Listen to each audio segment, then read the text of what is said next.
You're an assistant coach for this team. What's your level of confidence for this team heading into semi-state? Well, it's been the same from the beginning of the day. We just trust in these guys and knowing that if they do the things they need to do and execute the game plan, we'll be in a good shape at the end. What does it mean for you, for Northside, to go all the way to semi-state again?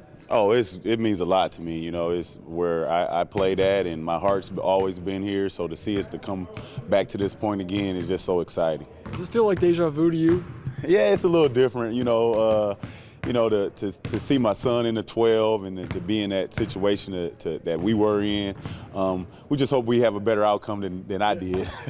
Do you remember those games? Oh yeah, never forget your high school days, of playing and the run that we made. It was a great time with us seniors playing and the whole team just were really close. So those memories and friendships never go away. And obviously it wasn't the way you wanted the end to turn out for you guys, but how much wisdom do you impart on your son as well as the team about this game?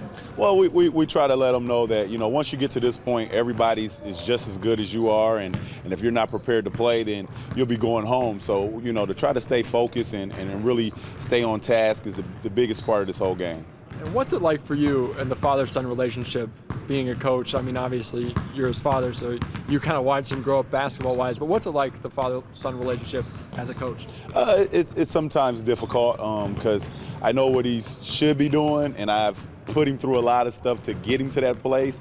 And so when I don't see it sometimes, it's a real push behind it, but I've learned to understand that he still have a lot to grow and to do, and when I'm a coach, I'm trying to be a coach for all the kids and not just him.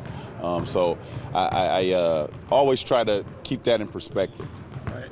Go back to the 25 or 22 years ago when you guys made it there in '95. Do you remember who you beat in the regional final? Yeah, we beat Southside in the regional final, a team that we had played twice before.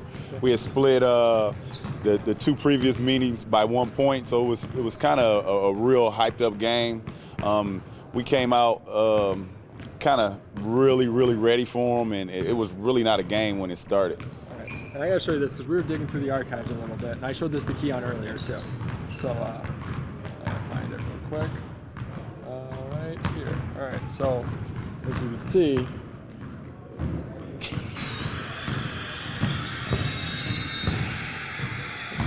and then the last possession looks like big play, and then here's a little soundbite.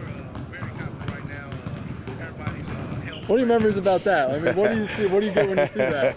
Hey, that's a young guy right there, But it does put me back in the mindset of what we had to do to get there. It was a tough regional that we played in. We played a DeKalb team that had Luke Record on there. Then we played a very highly talented Southside team that, But the one thing that we try to tell the kids that, last weekend is over now. We got a new task at hand, and we're looking forward to that.